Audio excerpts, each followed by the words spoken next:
Cool, All cool. right. Hey guys, welcome to Admissions Roadmap MBA Success Stories. Our mission here is to bring on successful applicants who've gone to top business schools around the world and coach other Indian applicants who are looking to apply and get into top business schools. But we don't want to stop there. We want applicants like you who've gone to schools to come and teach how to succeed while you're at the school, whether it's with social, whether it's with career, whether it's with academics, whatever it is. We want you to come and teach, and that's the mission here. Speaking of that mission, today's guest is Sumana, who joins us from New York. Thank you for doing this interview, and thank you for helping teach other people. Let me just give you a quick background about you. A former engineer, analytics professional with a healthcare background, at least pharma background that I saw back in India. You're now pursuing a dual degree MBA program from NYU Stern and HEC Paris. You're in your second year which is at NYU Stern. You Yes. graduated from a fairly reputed school, NIT Kurukshetra, with a bachelor's in electrical engineering, but Yes. specializing in computer applications. I saw that Yes. you switched from a software development role fairly quickly to more of an analytics and commercial strategy role pre-MBA, Mm-hmm. and now you're focused on product management Yes. post-MBA. Yes. Great, welcome. Awesome. That was a Great long work. introduction. um, we spoke off air. We spoke about your application journey. I think this is going to be extremely useful for anybody that wants to prepare for a dual degree program. Anybody Sure. that wants to apply for it. And I think this is going to be a good teaching opportunity. Sure. Let's reflect back to 2 years ago. Right? You Okay. were you were at Novartis. You were thinking about moving or getting an MBA. Let's talk Mm-hmm. about Right. what your motivations were at that point and why did you think, okay, an MBA is the thing for me while you were sitting in Hyderabad in India? Sure. Two reasons. Firstly, I wanted an MBA from the very beginning, and right after I graduated from undergrad, I started researching on MBA within India as well as abroad. And then I first decided to grow my career, try to find out, get some skill sets, and try to find out what I'm really interested in, and then do an MBA. And hence, this was like a long process of thinking and considering. Uh, 3 years before the MBA, it was influenced by my peers as well. A lot of my peers were going to top business schools around the world and doing really well, and getting positions that without an MBA would take me just longer to get to. So I believe I had a great professional experience with IBM and Novartis so far, and at that point I wanted to explore something new and get into a more managerial role, and all of these reasons combined together made me decide on the MBA. So just to quickly touch upon it, I Sure. myself also, I unlike you, had no interest in applying to business schools. I didn't even know about business schools. Okay. Uh-huh. However, when my friends Mm-hmm. started applying for GMAT, and I thought, what am I doing here? And then when they went to business schools and they got jobs, for me it was like, oh man, Yeah. they got a job that's 6x my salary. Oh, now I need to go get another job. Now I need to get Right. the MBA, and that's what triggered. But you saw your peers apply. You saw that they got roles that were perhaps to your liking, or that would take you far longer without the MBA. That's a great enough Absolutely. motivation. Right. Let's talk about how you went about doing the research about the business schools that you wanted to apply to. What factors did you look at? Where did you do the research? What was the step-by-step process, if you can remember? Yes, sure. I think the first step that I took was get done with the GMAT. Okay. That's one of the biggest hurdles. I believe one should get done with that first and Yeah. then begin researching. Yeah. Then I started talking with alumni from different schools. Okay. Took recommendations from my friends who also went through the same process, Okay. and then thought and then looked at what are their specialization, what is that school best in, Okay. and tried to kind of link that, and also what and where I want to be.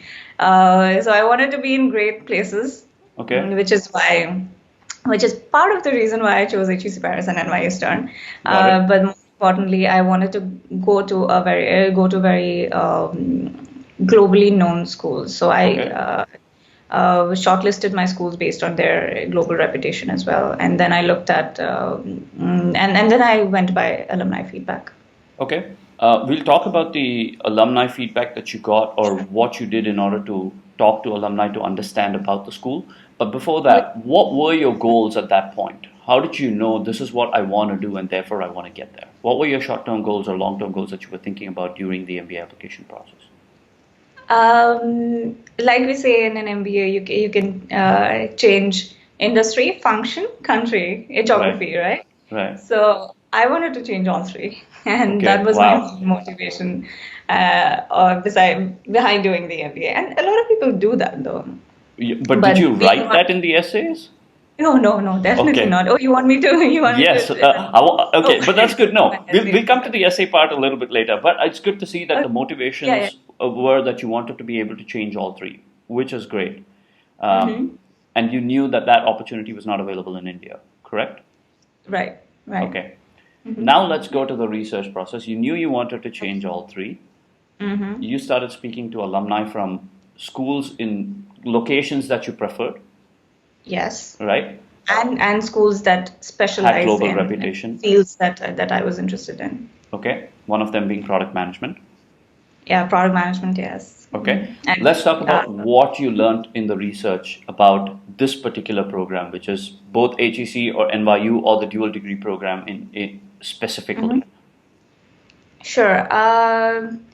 I'll talk about each separately. Sure. The HEC program we are a very small batch there. We are just 150 people who study together. The campus is located 30 miles away from Paris, and we live within the campus. So we have a very close-knit community, and that interested me a lot. Okay. Another thing about HEC was that it is super diverse. Okay. When people say I went to a global school, I actually went to a global school with 48 nationalities, and that was a very, very unique experience. And the fact that we were all living together, spending a lot of time together, doing our course together, we formed a very close community. So even now, I can just call one of my friends up and be like, "Hey, I need this help. Can you get this done?" And I know that person will be there for me. So the importance of a community was communicated to me by the alumni, and that's something I really valued as well, and that's why HEC Paris. Okay. One more thing about HEC Paris was it's the best school for luxury retail, and that was one of the industries that I was looking at during my research. So this is about HEC Paris, NYU Stern, a top business school. Then it has some of the best professors globally. Yeah. That's something I found out during the program as well, during the research as well. The alumni that I spoke with were very responsive, and that was one of my key factors. Like if there's the sense of belonging to the school, then people want to help out prospective students, and Stern's alumni helped out a lot. So that, and then the next step was we have heard that it's getting harder and harder for internationals to get into a new geography with all the visa requirements and everything. So I wanted to have more flexibility with that. And that's when I found out about the dual degree program, and then I found out that you get work permits in both geographies, and I wanted that flexibility for my recruiting process as well. So overall, it seemed to work out. Yeah. Let's reflect back on the actual application itself. What was the most challenging part of applying to not one, but two schools to get into one program? Let's talk about that. I know a lot of people will not agree with this, but I enjoyed the application process. I thought I was great at writing essays. Okay. And this. Why did you think you were great at writing essays? Let's talk about the essays then a little bit, so we can understand what your thought process was. Sure. So over the years, I helped a lot of my friends in getting their essays done. I used to review them a lot, and I enjoyed doing that. So through that process, refine my essay writing experience as well. And I knew what works and what doesn't. Okay. So, Well, let's talk about one of the essays. Do you remember one of the essays that we can then go through and understand how you crafted the journey that you wanted to show to the schools? sure. Sure. The most common essay that everyone will come across, irrespective of the school, is what are your short-term goals and long-term goals. Right. This and this is a very important essay from the school's perspective, because they want to find out if they can give you the opportunity that you're looking for. Correct. So yeah, the research should show the feasibility of that goal should show, and just having alumni who has done roles like that, like the ones that you're interested in, just confirms that you have done your research. That is such a good tip. Let's not just brush over that. It's extremely important to show the research. It's extremely important to show the specificity of the goals that caters that the school can cater to. But most importantly, it's important to show that the alumni you've spoken with have been selected carefully because you wanted to emulate their path. And because you try to emulate their path, you know that that's possible, and therefore you can do it too. And it gives the school confidence that you will also hit that career trajectory. That is so important that so many people miss in their essays. How did you discover that that's what you need to do in order to write a convincing essay? I think, again, in very MBA terms, we should always question why is very important. Okay. So when I was developing my own essays and also reviewing others, everyone tends to mention a name of an alumni, that this is the person that I've spoken with. But why do we have to mention that name? I mean, there is, we don't always need to speak to an alumni to figure out what the school is about or what the school can offer. But if we're doing that, it's because we resonate with what that particular person did, and that's what we want to do. So probably trying to link the dots helps. That's great. I typically advise my clients that come in that they need to speak with at least 5 alumni. I agree. And I enforce it, and I tell them you need to speak about to alumni that are connected to your same background or recruiting path that you want to take. You need to speak with other alumni that are not from your background, but that can shed light on the cultural nuances of the school. But at least speak to at least 5, and then you'll get a complete flavor that you can speak confidently about in your essays. Absolutely. Just one more thing to add here. We have a lot of extracurricular things that we want to do in a school. So it's advisable to research what clubs they have and how active those clubs are, because a lot of clubs are just mentioned, but there's not much activity going on there in a lot of schools, because business school is busy and not everyone has the time for everything. So it's recommended to find out what clubs we're interested in and try to connect with a student who's responsible for that club and see if you'd be able to do the activities that you want to. Speaking of clubs, speaking of activities, you've had a great track record pre-MBA as well in participating in organizations. I went back as far as 2000 to look at your history of activities that you performed, whether it's HelpAge, whether it's the Red Cross or the HelpAge. Yes, and you participated in undergrad in the social services club. You've been actively involved for the last few years in Hair for Hope. You've been involved in Teach for India. So you've had a great track record that you could speak of during the admissions process. Did it ever come up in the admissions process, and did you say, "Hey, look, this is what I've done in the past," and do you think that added anything to your application value? Absolutely, yes, it did.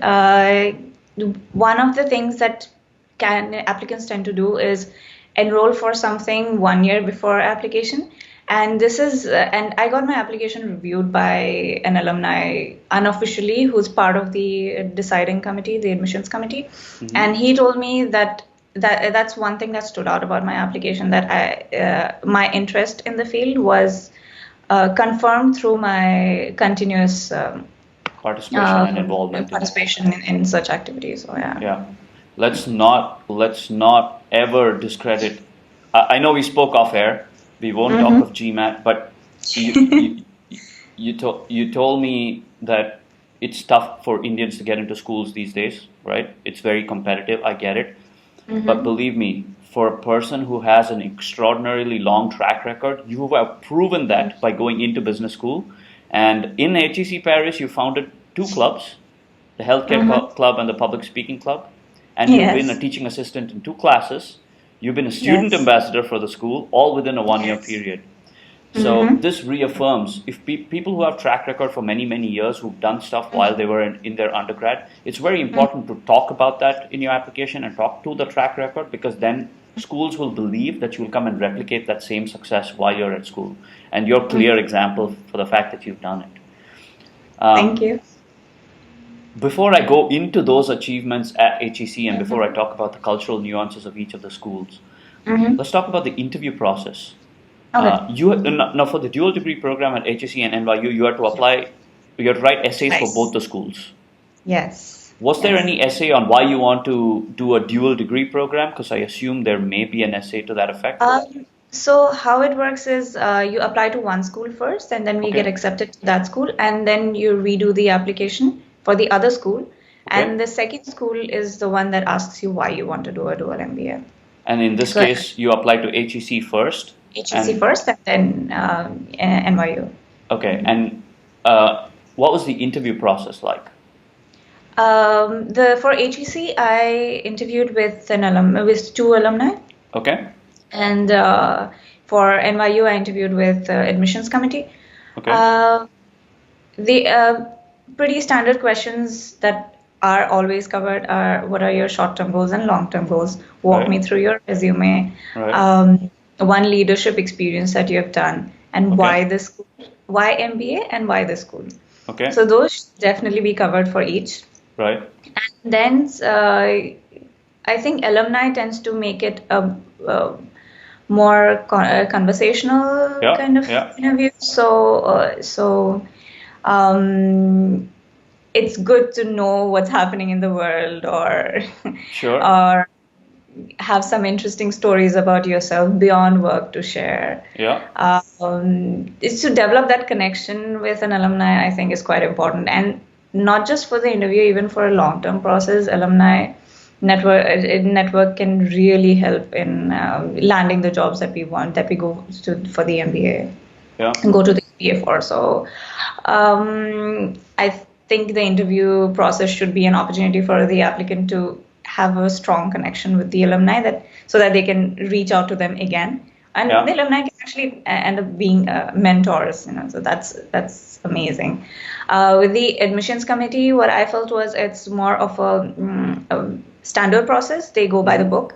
They have some standard questions, and they want to listen to standard answers as well as to why. They just want to get the data points enough to say, have you screwed up? That's really the unit of measurement, as opposed to have you stood out. And I guarantee you would have stood out. Okay, this is good.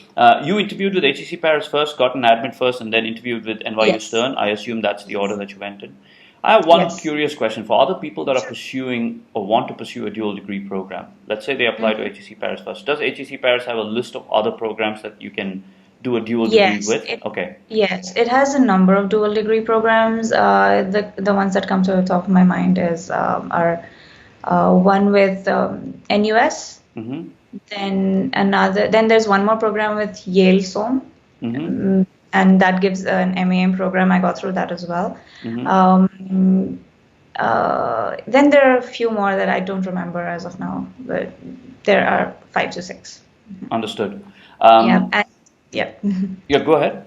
Yeah, so I was saying for NYU, the only global dual MBA program is the one with HEC Paris. Apart from that, they have other dual programs with different degrees from NYU. Understood. Yeah. Let's talk about the culture in each of these schools. You spent a year at HEC in Paris, a little outside of Paris. You've now spent, I'd say, maybe closer to a year, or maybe 6 months or more at NYU Stern. 8 months now. Yeah. What are the cultural differences in each of the places, and what have you learned about each of the schools? Okay, sure. HEC Paris, because like I said, we have a very strong community because we all live together. We are all starting out with the experience together, trying to know everyone, basically on the same boat. So it helps form a very strong community feeling. NYU is more of a city college. There's a lot of things to do in the city. So we end up making great friends for sure. But we may not end up being friends with everyone in the batch. And it's a much bigger batch as well. So I think that would be the biggest difference. What was the second question again? Just the cultural differences between the two. Okay, yeah, that's pretty much it. So go ahead. Yeah, just one more thing is in USB schools, close to 50% are Americans, and the rest are internationals. So whereas in Europe, it's more international than that, so that it's more diverse. So. Yeah, so I was going to speak to that. Actually, the number is around 70% in USB schools. 70% are Americans. The rest are internationals. And the thing that most Indians or most internationals may struggle with, especially when you start at a school like HEC, which is fully international, you have an opportunity to build the network from scratch. Whereas when you come in your dual degree program to second year to an already established cohort that have spent a year, you suddenly now are catching up to get into a social circle, or catching up to build the equation with a lot of people. That's true.